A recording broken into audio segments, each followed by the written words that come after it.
Hello student, आज हम देखने वाले हैं 10th क्लास ज्यामितीय आकृतियों में समरूपता के अंतर्गत प्रश्नावली 4। मैं हूं परमानंद पटेल। स्वागत है आपका आपके अपने चैनल पीएन पटेल क्लासेस पर। तो आइए देखते हैं प्रश्नावली 4 का प्रश्न। यहां पर एक आकृति दिया गया है। ए बी सी डी एक समांतर चतुर्भुज है। ए बी सी डी एक समांतर चतुर्भुज है। तो यहां पर एक्स और वाई का मान जो है पता करना है। तो यहां पर x और y का मान पता करने के लिए ये आपका दिया गया है x और यहां पर है y। क्योंकि आपके बुक में जो है यहां पर ये वाला पॉइंट और ये वाले पॉइंट का नामकरण नहीं किया है, लेकिन अगर हम उसको हल करते हैं थोड़ा सा सुविधा के लिए, हम इसको जो है a b c d तो हो गया है, तो यहां पर हम लिख देते हैं e और यहां पर लिख देते हैं f। अब यहां पर हमको x और y का मान याद करना है। क्योंकि यहां पर अगर हम देखें तो यहां पे जो है ये जो त्रिभुज बन रहा है यहां पर ई एफ सी और एक बन रहा है ए बी एफ। तो ये ए बी एफ और ई सी एफ ये दोनों जो है समरूप त्रिभुज बनेंगे। कैसे देखते हैं। ए बी सी डी जो है एक समांतर चतुर्भुज है, इसलिए ये दोनों भुजाएं कैसे होंगे? समांतर। तो अगर हम त्रिभुज ए बी एफ में अगर हम देखते हैं तो क्या होगा कि ये ए बी और ये आपका ई सी ये दोनों कैसे हैं? समांतर हैं। और समांतर होने की वजह से यहां पर आपका ये वाला कोण और ये वाला कोण बराबर हो जाएंगे। ठीक वैसे ही ये वाला कोण और ये वाले कोण बराबर हो जाएंगे, संगत कोण। ठीक, क्योंकि ये कोण और ये कोण बराबर हो रहा है, ये कोण और ये कोण बराबर हो रहा है, और तीसरा कोण जो है उभयनिष्ठ है, तो निश्चित रूप से यहां पर ये दोनों जो है कैसे हो जाएंगे? समरूप हो जाएंगे। पहला चीज। दूसरा, अगर हम देखें कि ए बी एफ त्रिभुज अगर हम लेते हैं तो इस त्रिभुज में ई सी जो है ए बी के कैसा है? समांतर। तो यहां पर जो है हम एक प्रमेय लगा सकते हैं, और वो प्रमेय कौन सा है आपका? थेल्स प्रमेय। तो यहां पर देखते हैं, एक तो हम थेल्स प्रमेय लगा सकते हैं और एक जो है समरूप त्रिभुज के आधार पर लगा सकते हैं। तो दोनों में से जो है आपका x और y का मान किसमें हमको प्राप्त होगा उसको हम देख लेते हैं। अगर हम थेल्स प्रमेय की बात करते हैं तो x बटे 15 ले सकते हैं, y बटे 9 ले सकते हैं, या फिर ऐसा भी किया जा सकता है कि अगर हम यहां पर x बटे पूरे को ले लें और वैसे ही ये y बटे पूरे को ले लें। लेकिन चूंकि दोनों चर राशि एक साथ आ रहा है, उस कंडीशन में जो है उसका हल हमको प्राप्त होना मुश्किल है। तो हम एक काम करते हैं, दोनों जो है समरूप त्रिभुज के आधार पर ले लेते हैं। अगर समरूप त्रिभुज लेंगे तो संगत भुजाओं का अनुपात कैसा हो जाएगा? बराबर हो जाएगा। तो यहां पर चाहो तो आप जो है दोनों त्रिभुज को पहले समरूप सिद्ध कर दो, और यदि नहीं तो फिर आप जो है सीधा सीधा बता दो कि ये दोनों कोण बराबर होने के कारण ये क्या हो जाएगा? समरूप त्रिभुज होगा। तो यहां पर जो है मैं आपको थोड़ा सा क्लियर कर देता हूं। अगर हम यहां पर जो है ए बी समांतर सी डी है, लिख देते हैं उसको। चूंकि ए बी समांतर सी डी है, इसलिए ये ए बी समांतर सी डी है, इसलिए ये वाला और ये कैसा हो गया? समांतर हो गया। समांतर होने के कारण ये वाला कोण और ये वाला कोण आपस में कैसा हो जाएगा? बराबर। तो इस कोण को हम क्या लिख सकते हैं? कोण एफ ई सी लिख देंगे। कोण एफ ई सी बराबर, इसको क्या लिखेंगे? कोण ई ए बी। कोण ई ए बी कौन सा कोण कहलाएगा? ये हो जाएगा आपका संगत कोण। इसी प्रकार दूसरा अगर हम लें तो ये वाला कोण लेना पड़ेगा, एफ सी ई। कोण एफ सी ई बराबर कौन सा हो जाएगा? कोण सी बी ए। कोण सी बी ए। अतः कोण कोण समरूपता प्रमेय से, अगर हम कोण कोण समरूपता प्रमेय ले लेते हैं तो उस कंडीशन में ये दोनों त्रिभुज, कौन कौन सा, त्रिभुज एफ ई सी, त्रिभुज एफ ई सी समरूप हो जाएगा त्रिभुज ए बी एफ, त्रिभुज ए बी एफ। अब चूंकि ये दोनों जो है समरूप हो गए हैं, तो संगत भुजाओं का अनुपात भी कैसा हो जाएगा, बराबर हो जाएगा। तो संगत भुजाओं का अनुपात अगर हम लेंगे तो ये छोटे वाले त्रिभुज में हम क्या ले सकते हैं, ये ले सकते हैं ई एफ बटे, ये पूरा लेंगे ए एफ, दूसरा हो जाएगा ये आपका एफ सी बराबर बी एफ, या फिर लिख देता हूं सी एफ बटे बी एफ, और तीसरा हो जाएगा आपका ई सी बटे ए बी, ई सी बटे ए बी। अब यहां पर जो है मान को रख दीजिए, तो होगा क्या, ई एफ का है x बटे ए एफ बोलने से यहां से लेकर के यहां तक का है, तो इसमें 15 और x दोनों आ जाएगा, 15 धन x। सी एफ अगर हम लेते हैं तो ये है आपका y बटे बी एफ अगर हम लेंगे यहां से वहां तक तो y प्लस 9, और इसी लेते हैं तो ये है आपका 6 और ए बी का है 16, तो ये 6 बटे 16। आप इसको समीकरण 1 डाल दीजिए। यहां पर अगर हम पहले और अंतिम वाले को लेते हैं तो ये x बटे 15 धन x बराबर 6 बटे 16, यदि कैंसिल होता है तो कैंसिल कर दीजिए, ये हो जाएगा 2 तिया 6, 2 अट्ठे 16, तो ये हो जाएगा 3 गुणित 15 धन x बराबर 8 गुणित x, यह हो जाएगा 15 तिया 45 धन 3x बराबर 8x। यहां पर थोड़ा समय आगे ले जाता हूं, ये 8x है, 3x को अगर हम उधर ले जाएं तो 8x ऋण 3x, और ये है आपका 45, कितना हो जाएगा 45 बराबर 8 में 3 घटा दीजिए 5x, या x बराबर कितना हो जाएगा 45 बटे 5, तो 5 एकम 5 और 5 निया 45, यानी कि x का मान यहां पर कितना आ गया 9। तो ये जो है आप ध्यान रखेंगे x का मान 9 आ चुका है।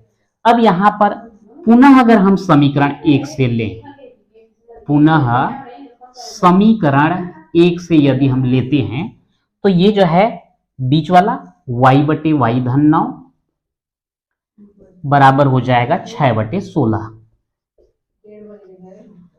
ये हो जाएगा 2 तिया 6, 2 अट्ठे 16, तिरिया गुणा कर दीजिए, 3 गुणित y धन 9 बराबर हो जाएगा 8y, ये हो गया आपका 3y, 3 निया 27 बराबर 8y, या फिर 3y को उधर ले जाते हैं तो ये हो जाएगा 8y ऋण 3y, बच गया कितना 27, ये हो जाएगा 27 बराबर 8 में 3 हटाएंगे 5y, तो यहाँ पे y बराबर कितना आ जाएगा 27 बटे 5, या लिख दीजिए y बराबर 27 बटे 5। तो इस प्रकार से देखते हैं कि यहाँ पे हमको x का मान और y का मान दोनों प्राप्त हो चुका है। x का मान कितना है 9 और y का मान कितना है 27 बटे 5, और ये जो है आपका आंसर हो जाता है। अगला क्वेश्चन देखते हैं, एक समलंब चतुर्भुज ABCD जिसमें AB समांतर DC है के विकर्ण परस्पर बिंदु O पर प्रतिच्छेद करते हैं। यदि AB बराबर 2CD हो तो त्रिभुज AOB और त्रिभुज COD के क्षेत्रफल का अनुपात ज्ञात कीजिए। समलंब चतुर्भुज का मतलब जो है होता है कि अगर हम यहाँ पर कोई चतुर्भुज ले रहे हैं और इसमें ये एक भुजा जो है केवल समांतर हो तो वो क्या कहलाता है समलंब चतुर्भुज। तो यहाँ पर जो है बुक में डायग्राम तो नहीं दिया है, मैं यहाँ पर डायग्राम बना दिया हूँ। एक समलंब चतुर्भुज ABCD है जहां पर DC और ये ए बी कैसे हैं, समांतर हैं। और दोनों के विकर्ण, यहां पर एक विकर्ण AC है, दूसरा विकर्ण BD है, जो एक दूसरे को कहां पर प्रतिच्छेद कर रहे हैं, बिंदु O पर। तो बिंदु O पर प्रतिच्छेद करेंगे तो यहां पर कोण 1 और ये जो है कोण 2 बनेगा, जो कि शीर्षाभिमुख कोण होंगे और आपस में कैसे होंगे, बराबर होंगे। ठीक वैसे ही चूंकि AB और DC समांतर है, इसलिए ये कोण 3 और ये कोण 4, ये दोनों क्या कहलाएंगे, एकांतर कोण। आपको पता है कि अगर दो समांतर रेखा को एक तिर्यक रेखा काटती है तो इधर का कोण और इधर का कोण दोनों क्या कहलाता है, एकांतर कोण कहलाएगा। तो कोण 3 और कोण 4 एकांतर कोण है और साथ में बराबर भी होते हैं। ठीक वैसे ही ये कोण 5 और कोण 6 ये भी एकांतर कोण होंगे और दोनों बराबर होंगे। यानी कि आपका यहाँ पे त्रिभुज AOB और इधर का त्रिभुज COD दोनों कैसे हो जाएंगे, समरूप हो जाएंगे। कौन सा ये काम आएगा, कोण कोण कोण समरूपता प्रमेय। तो यहां पर हम उसको सीधा सीधा लिख देते हैं। डायग्राम तो हमने बना लिया, अब हमको दो त्रिभुज लेना है। कौन कौन सा, त्रिभुज AOB और त्रिभुज COD।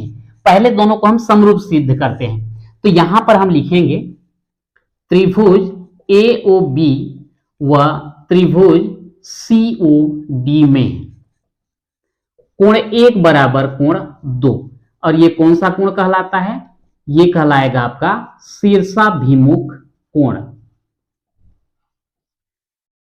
कोण 3 बराबर कोण 4 कहलाएगा और ये कहलाता है आपका एकांतर कोण। ठीक ऐसे ही कोण 5 बराबर कोण 6 और ये भी क्या कहलाएगा, एकांतर कोण।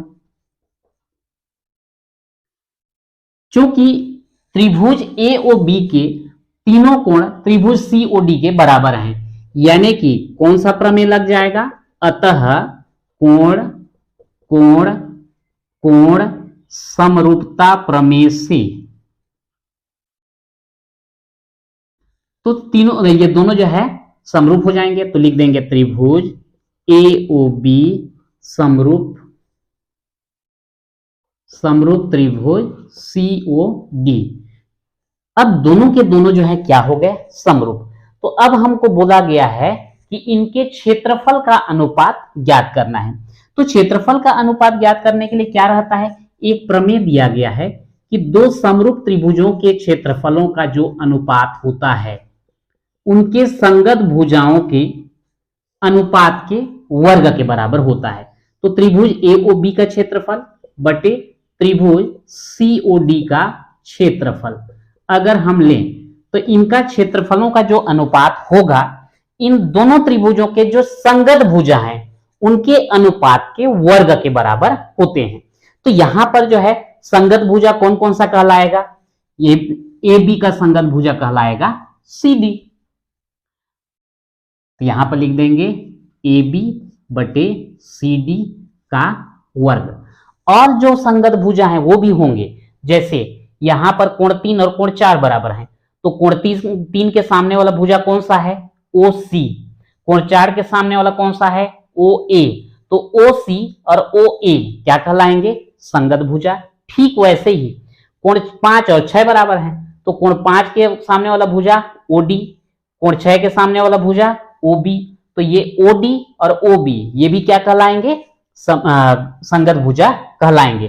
तो हालांकि यहां पर हम चाहें तो तीनों को लिख सकते हैं या फिर केवल एक को भी लिखेंगे तो चलेगा। क्यों, क्योंकि यहां पर हमको एक ये दिया गया है कि AB बराबर 2 CD। अब यहां पर उसको हम लेकर के चलते हैं, चूंकि AB बराबर 2 CD तो हमको तो यहां पर AB बटे CD चाहिए, AB बटे CD। तो यहां क्या बचेगा, 2 बचेगा। तो इसी को हम यहां पर रख देते हैं, ये 2, यानी कि 2 को हम क्या लिख सकते हैं, 2 बटे 1 का वर्ग। 2 का वर्ग हो जाएगा 4 और 1 का वर्ग हो जाएगा 1, और अनुपात कितना आ जाएगा, 4:1। यानी कि त्रिभुज AOB का क्षेत्रफल और त्रिभुज COD के क्षेत्रफल का अनुपात जो है हमको कितना मिला, 4:1 जो है प्राप्त होता है, और ये हमारा आंसर है। अगला क्वेश्चन देखते हैं।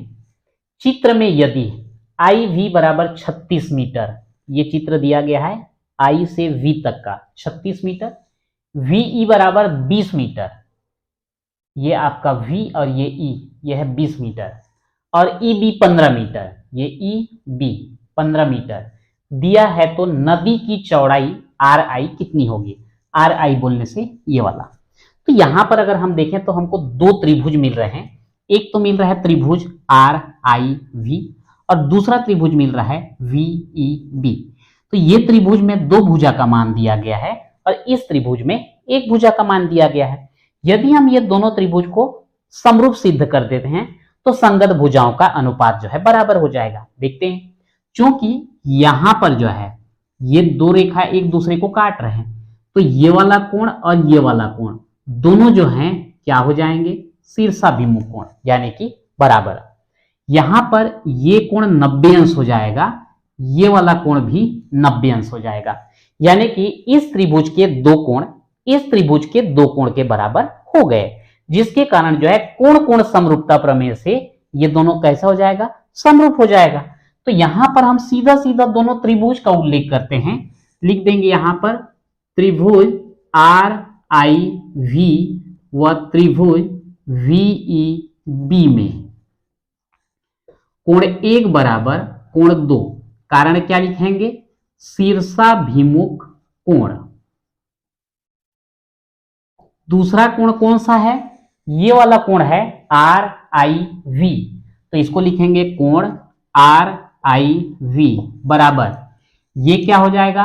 कोण VEB, कोण VEB। ये दोनों के दोनों क्या है? समकोण है, 90 अंश। तो हम क्या लिख देंगे? इसको प्रत्येक समकोण लिख देंगे। अतः कौन सा प्रमेय लागू हो जाएगा? कोण कोण समरूपता प्रमेय से। आपको पता है कि दो त्रिभुज को समरूप करने के लिए दो कंडीशन होते हैं, एक तो संगत कोण बराबर हो, दूसरा संगत भुजाएं समान अनुपात में हो।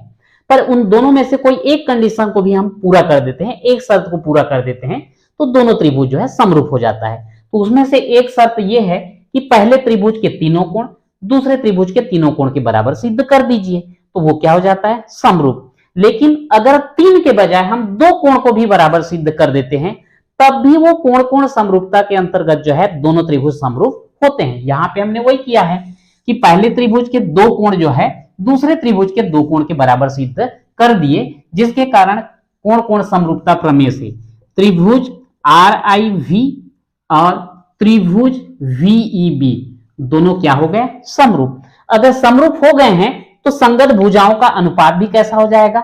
बराबर हो जाएगा। तो यहां पर अगर हम RI को लेते हैं बड़े त्रिभुज में, ये RI बटे, तो इसका जो है संगत भुजा कौन सा होगा? EB हो जाएगा। RI बटे EB बराबर, दूसरा ले लेते हैं IV और इसका संगत भुजा हो जाएगा VE, तो ये हो जाएगा IV बटे VE। जो भी मान दिया गया है रख दीजिए। RI बटे EB का मान कितना है? EB का मान दिख रहा है यहां पर 15, तो हम यहां लिख देते हैं 15 बराबर IV का कितना है? IV का है 36 और VE का कितना है? VE का है आपका 20। अगर कुछ कटाना है तो कटा दो, या तो फिर एक काम करते हैं, RI का मान ज्ञात करना है, 15 को उधर ले जाइए, 36 गुणित 15 बटे क्या हो जाएगा? 20। नियम तो ये कहता है कि सबसे पहले छोटे संख्या से कटाइए, लेकिन सुविधा के लिए हम चाहें तो जल्दी जो है बड़ी संख्या से कटा सकते हैं। 4 पंचे 20, 4 निया 36, 5 एकम 5, 5 तिया 15। तो इस प्रकार से RI हमको कितना प्राप्त होता है? 9 गुणित 3 यानी कि 27। तो ये RI बराबर कितना हो गया? 27। क्या बोला गया है इसको? नदी की चौड़ाई। तो नदी की चौड़ाई कितना मिला? 27। ये सब मीटर में दिया है तो ये भी मीटर में आएगा, तो हम आंसर क्या लिखेंगे? अतः नदी की चौड़ाई RI बराबर 27 मीटर, और ये हो जाता है आपका आंसर। तो इस प्रकार से हमने प्रश्नावली 4 में 3 क्वेश्चन कवर किया है। तो आज के वीडियो में इतना ही, मिलते हैं नेक्स्ट वीडियो में।